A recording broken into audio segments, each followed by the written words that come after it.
కూటమిలో జనసేన 21 సీట్లతోటి సర్దిపెట్టుకునే సందర్భంలో చాలామంది వివిధ రకాలుగా విమర్శించారు. కానీ మేము 21 సీట్లతో రాజీ పడలేదు. ఆంధ్రప్రదేశ్ భవిష్యత్తు కోసం 21 సీట్లకి జనసేన పరిమితాన్ని చేశాం. ఆ త్యాగానికి ప్రజలు ఇచ్చిన సమాధానమే 100% స్ట్రైక్ రేట్. 2 ఏళ్ల నమ్మకం, అభివృద్ధి, సంక్షేమం, బహిరంగ సభకి ఇచ్చేసిన సుదీర్ఘమైన పరిపాలన అనుభవం, రాజకీయ అనుభవం ఉన్న గౌరవ ముఖ్యమంత్రి వర్యులు శ్రీ నారా చంద్రబాబు నాయుడు గారికి నా హృదయపూర్వక నమస్కారం. గౌరవ కేంద్ర పౌర విమానయాన శాఖ మంత్రివర్యులు శ్రీ కింజారపు రామ్మోహన్ నాయుడు గారికి నా హృదయపూర్వక నమస్కారం. గౌరవ కేంద్ర కమ్యూనికేషన్లు మరియు గ్రామీణాభివృద్ధి శాఖల సహాయ మంత్రివర్యులు డాక్టర్ పెమ్మసాని చంద్రశేఖర్ గారికి నా హృదయపూర్వక నమస్కారం. భారతీయ జనతా పార్టీ రాష్ట్ర అధ్యక్షులు శ్రీ పివిఎన్ మాధవ్ గారికి, గౌరవ సమాచార సాంకేతిక, ఎలక్ట్రానిక్స్, కమ్యూనికేషన్స్ మరియు రియల్ టైమ్ గవర్నెన్స్ శాఖ మంత్రివర్యులు సోదరులు శ్రీ నారా లోకేష్ గారికి నా నమస్కారం. గౌరవ శాసనసభ్యులు చంద్రగిరి నియోజకవర్గం శ్రీ పులివర్తి వెంకటమణి ప్రసాద్ గారికి నా హృదయపూర్వక నమస్కారం. జనసేన ఈ కార్యక్రమంలో పాల్గొంటున్న సహచర మంత్రివర్గ సభ్యులకి, శాసన మండలి మరియు శాసనసభ సభ్యులందరికీ, ప్రజాప్రతినిధులకు, నాయకులకు, అలాగే ఇక్కడికి విచ్చేసిన ప్రజలందరికీ, మీడియా మిత్రులకు మరియు మీడియా మాధ్యమాల ద్వారా ఈ కార్యక్రమాన్ని వీక్షిస్తున్న ప్రజలందరికీ నా హృదయపూర్వక నమస్కారం. ముందుగా ప్రధానమంత్రి గారు సుదీర్ఘమైన కాలం పరిపాలనలోకి ఉన్న ప్రధానమంత్రిగా భారతదేశంలో మొట్టమొదటిసారి అన్ని రికార్డులను అధిగమించి, అంతకుముందు జవహర్లాల్ నెహ్రూ గారి సుదీర్ఘమైన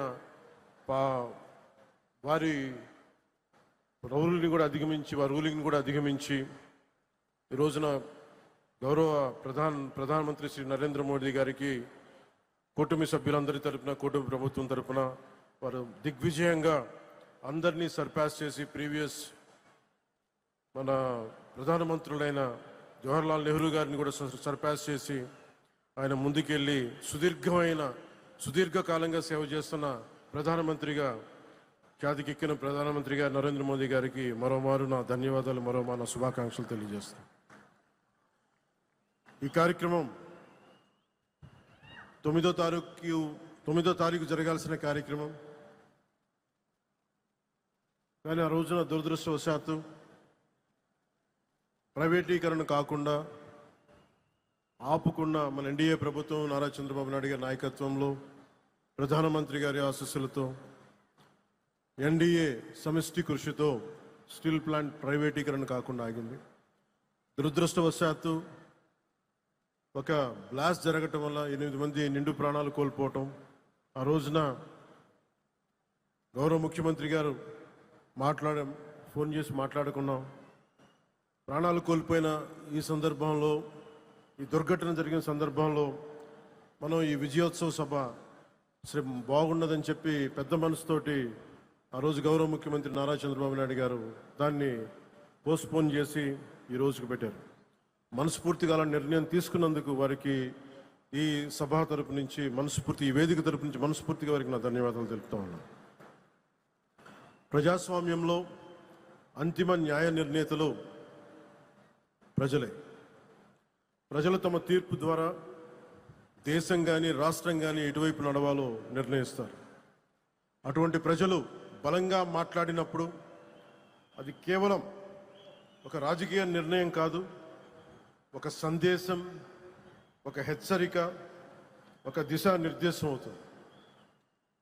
2024లో ప్రజలు ఒక రాజకీయ సంస్కృతిని తిరస్కరించారు, భయాన్ని తిరస్కరించారు, అహంకారాన్ని తిరస్కరించారు. అధికారమే అంత అన్న భావజాలాన్ని తిరస్కరించారు. ప్రజాస్వామ్యంలో ప్రజల కంటే ఎవరు పెద్దవారు కాదని మరోసారి గుర్తు చేశారు.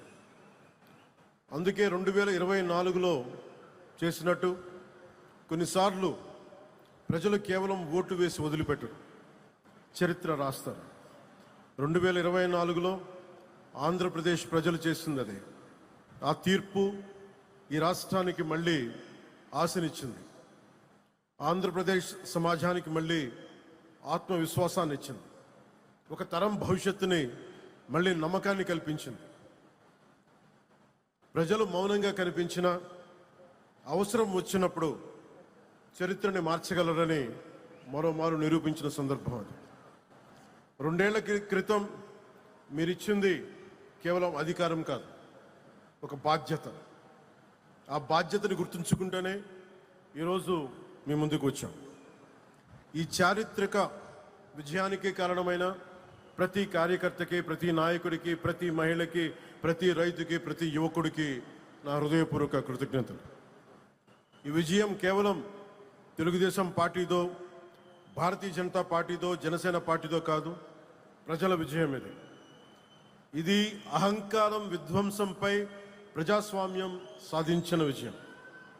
ఈ కూటమి ఆంధ్రప్రదేశ్ పునర్నిర్మాణం కోసం ఏర్పడిన కూటమి. ఈ కూటమి అధికారాన్ని పంచుకోవడానికి కాకుండా బాధ్యతని పంచుకోవడానికి ఏర్పడింది. దేశానికి ప్రధానమంత్రి శ్రీ నరేంద్ర మోదీ గారి దూరదృష్టి, రాష్ట్రానికి ముఖ్యమంత్రి శ్రీ నారా చంద్రబాబు నాయుడు గారి అనుభవం, ప్రజల ఆకాంక్షలను ప్రతిబింబించే జనసేన సంకల్పం, ఈ 3 శక్తులు కలిసినప్పుడే ఆంధ్రప్రదేశ్ పునర్నిర్మాణానికి బలమైన పునాది ఏర్పడింది. కూటమిలో జనసేన 21 సీట్లతోటి సర్దిపెట్టుకునే సందర్భంలో చాలామంది వివిధ రకాలుగా విమర్శించారు. కానీ మేము 21 సీట్లతో రాజీ పడలేదు. ఆంధ్రప్రదేశ్ భవిష్యత్తు కోసం 21 సీట్లకి జనసేన పరిమితాన్ని చేశాం. ఆ త్యాగానికి ప్రజలు ఇచ్చిన సమాధానమే 100% స్ట్రైక్ రేట్. 2 ఏళ్ల క్రితం మేము ఇచ్చిన హామీలు ఈరోజు ఒక్కొక్కటిగా ఆచరణలో కనిపిస్తున్నాయి. పెరిగిన వృద్ధాప్య పెన్షన్లు, మహిళలకి ఆర్థిక భరోసా, ఉచిత గ్యాస్ సిలిండర్లు, మహిళలకి ఉచిత బస్సు, రైతులకి అండా, అన్నా క్యాంటీన్లు, విద్యకి ప్రాధాన్యత, యువతకు ఉపాధి అవకాశాలు. మేము చెప్పింది ప్రతిదీ ఆచరించి బలంగా ముందుకు తీసుకెళ్తా ఉన్నాం.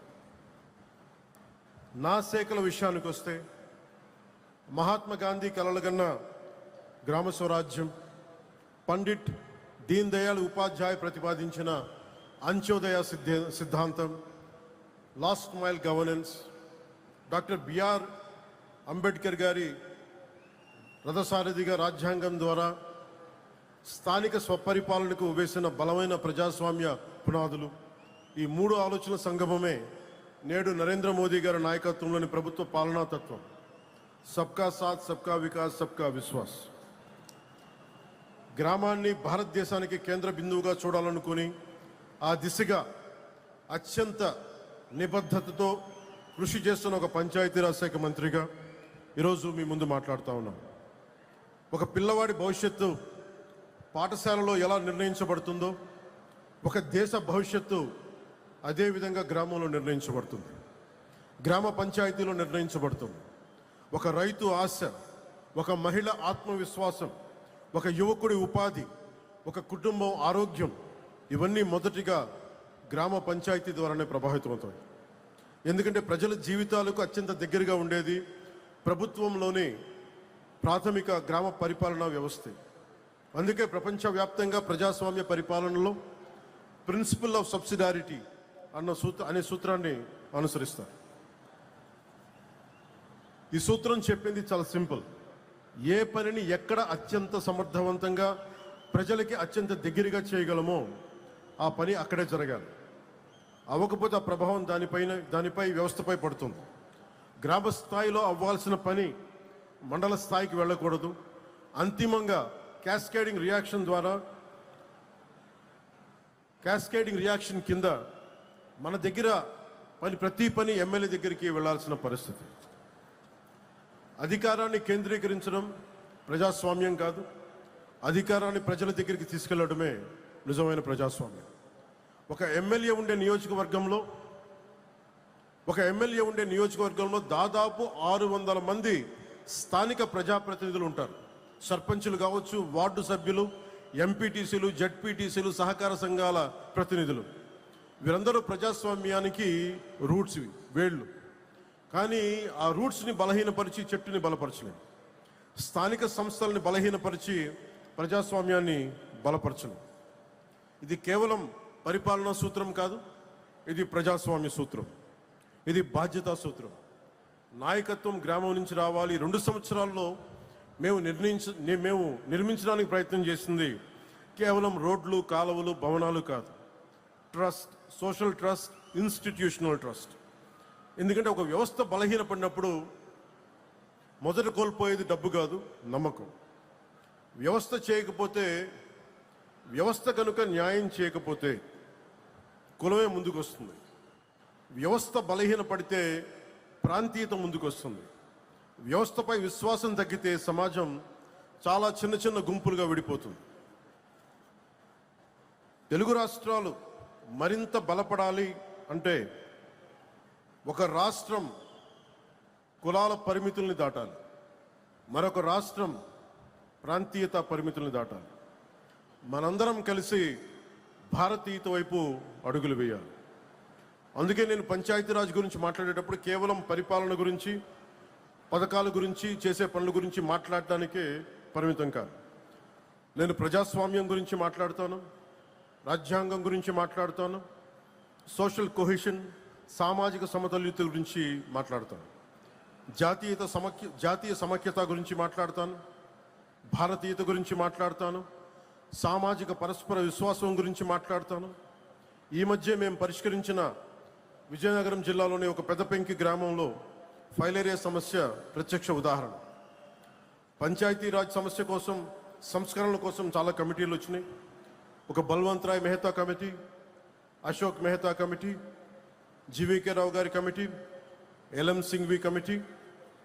ఈ ప్రయాణం చివరికి 1972లో 73వ రాజ్యాంగ సవరణగా రూపుదిద్దుకుంది. 93 నుండి పంచాయతీరాజ్ రాజ్యాంగ సంస్థలకు రాజ్యాంగ హోదా లభించింది. రాజ్యాంగంలోని ఆర్టికల్ 243 243 నుండి 243 వరకు పంచాయతీరాజ్ శాఖకు రక్షణ లభించింది. 11వ షెడ్యూల్ ద్వారా 29 అంశాలు గ్రామీణ స్వయం పాలన పరిధిలోకి వచ్చాయి. ఇది ప్రపంచంలోనే అతిపెద్ద ప్రజాస్వామ్య వికేంద్రీకరణ ప్రయోగం. దాదాపు 2.6 lakhs గ్రామ పంచాయతీలు, 30 లక్షలకు ఎన్నికైన స్థానిక ప్రతినిధులు, వారిలో 14 లక్షల పైగా మహిళలు. ఇది ప్రపంచంలోనే అతిపెద్ద గ్రాస్ రూట్స్ డెమోక్రటిక్ వర్క్. ఇవన్నీ ఎందుకు చెప్తున్నామంటే, ఇన్ని వ్యయ ప్రయాసాలు కూర్చి ఇన్ని రకాల చట్టాలు చేస్తే ఆ వ్యవస్థ నిజంగా అధికారాన్ని గ్రామానికి ఇచ్చిందా? రాజ్యాంగం అధికారాన్ని ఇచ్చింది, కానీ ఆ స్ఫూర్తి అమలు అయిందా? నిధులు గ్రామానికి చేరాయా? నిర్ణయాధికారం గ్రామానికి చేరిందా? బాధ్యత గ్రామానికి చేరిందా? నేను పంచాయతీరాజ్ శాఖ బాధ్యతలు స్వీకరించిన తర్వాత రాజ్యాంగం చట్టాలు పుస్తకాలు తిరగేసి రివ్యూలు చేసి ఈ ప్రశ్నలకి సమాధానం వెతుకుతూ రాష్ట్ర వ్యాప్తంగా అధ్యయనం చేశాను. నాకు ఎదురైన మొదటి సమాధానం, సార్ బ్లీచింగ్ పౌడర్ కొనడానికి కూడా డబ్బులు లేవు, సార్ జెండా పండుగ చేయడానికి కూడా డబ్బులు లేవు. వీటితో మనం వారసత్వంగా పొందిన పరిస్థితి ఏంటంటే, గ్రామ పంచాయతీలకు రావాల్సిన కేంద్ర నిధులు నిలిచిపోయాయి. అనేక పంచాయతీలు అప్పుల బారిన పడ్డాయి. విద్యుత్ బకాయిలు 1000 కోట్లకు చేరాయి. గ్రామస్థాయి పరిపాలన బలహీనపడింది. సర్పంచుల గౌరవం గురించి ఇంకా చెప్పాల్సిన అవసరం లేదు. అక్కడి నుంచే ప్రారంభమైంది institutional diagnosis, Panchayati Raj institutional diagnosis. రాజ్యాంగం పంచాయతీలకి హోదా ఇచ్చింది, కానీ జీవం పొయ్యాల్సింది మనమే. పంచాయతీలకు సరిపడా డబ్బు ఎందుకు ఉండట్లేదు? ప్రతి చిన్న పనికి పంచాయతీ ఎందుకు చూడాలి? ఎందుకు ప్రతి సమస్య ఎమ్మెల్యే దగ్గరికి ఎందుకు వెళ్ళాలి? సర్పంచ్ ఎన్నికవుతాడు, కానీ అధికారాలు వేరే చోట ఎందుకు ఉంటాయి? ఇవన్నీ ఆలోచిస్తేప్పుడు మాకు అర్థమైంది, సమస్య నిధుల కొరత మాత్రమే కాదు, సమస్య బాధ్యతల స్పష్టత లేకపోవడం. అథారిటీ ఒక చోట, రెస్పాన్సిబిలిటీ ఇంకో చోట, అకౌంటబిలిటీ మరో చోట. ఈ మూడు విడిపోతే వ్యవస్థ బలహీనపడుతుంది.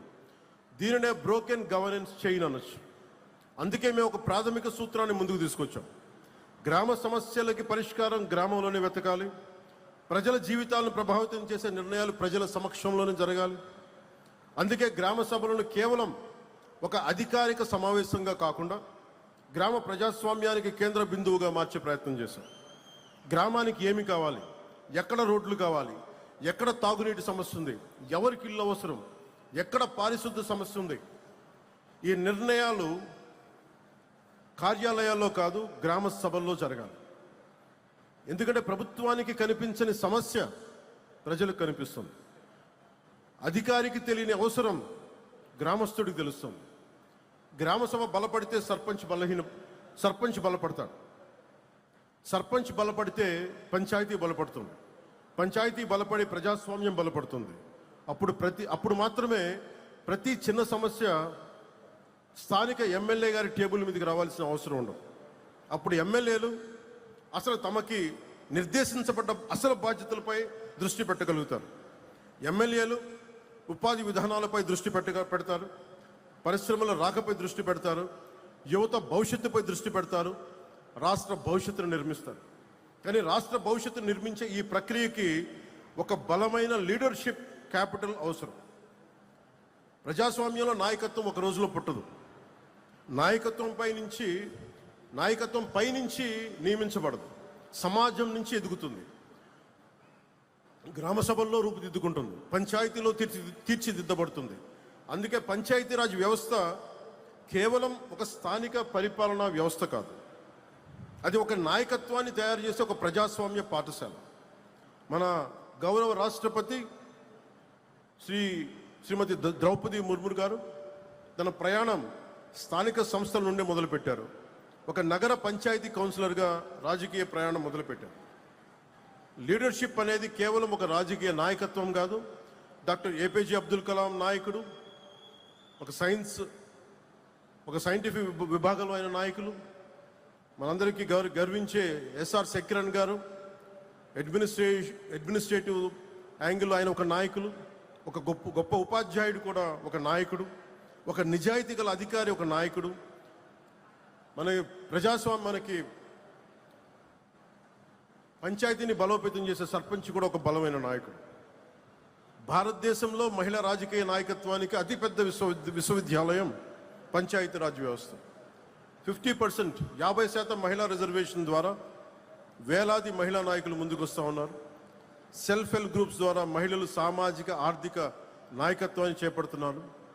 వెనుకబడిన వర్గాల నుంచి నాయకత్వం వస్తుంది, యువత నుంచి నాయకత్వం వస్తుంది. యువత రాజకీయాలకు రావాలని మనం చెబుతాం, కానీ యువత మొదటి అవకాశం గ్రామ స్థాయిలో అందిపుచ్చుకోవాలి, ముందుకు వచ్చి పోటీ చేయాలి.